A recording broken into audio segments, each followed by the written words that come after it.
Okay, I think one of the more interesting elements that the entire tobacco harm reduction sphere of policy management is dealing with is the rather heavy-weighted influence of one particular person, Michael Bloomberg.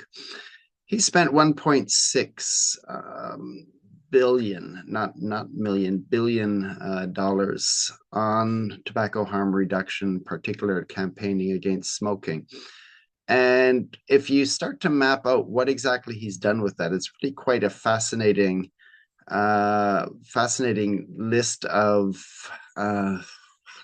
what do you say, organizations, most of which are created by him.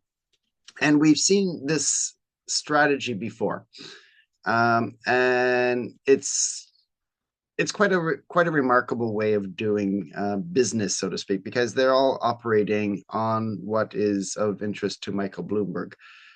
So I think the first thing you have to understand is how he organizes his giving, which is not, it's tactical, it's strategic, it gets a high return on investment. And so it's hard to consider that on its own as philanthropy. It's influence building. So let me just map out a good example of how he creates a large number of organizations and then intertwines them, and everyone has to stay on the same song sheet if they want to continue. And he's created it on a very commercial sense too, because each of them then in their interconnection are getting funding from each other. So he'll start with either the Bloomberg Family Foundation, which is part of Bloomberg Philanthropies, or directly through Bloomberg Philanthropies. It depends on the issue.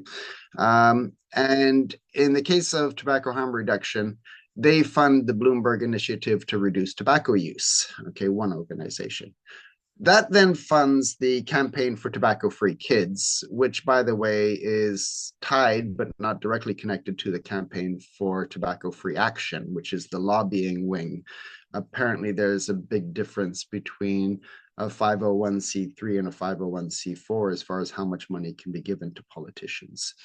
Now, you have the Global Health Advocacy Incubator, GHAI, which is an initiative of the Campaign for Tobacco-Free Kids. Okay, so one organization said, now this organization, the Global Health Advocacy Incubator,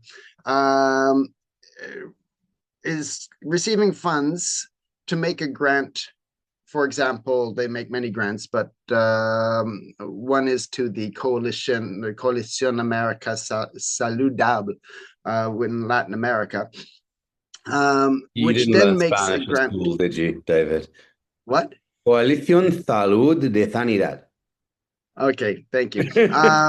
Sorry, couldn't resist. I'm Well, Italian. actually, no, there's two different organizations there as well. Both are Bloomberg funded. And in fact, because the tobacco campaign is done by another Coalición América Latina Saludable. So if we follow the money where it started from the Bloomberg Family Foundation, and you realize that each of these groups takes a certain commission off of their management of the funds, and each of them is then automatically brought into this commitments to follow what Bloomberg has done.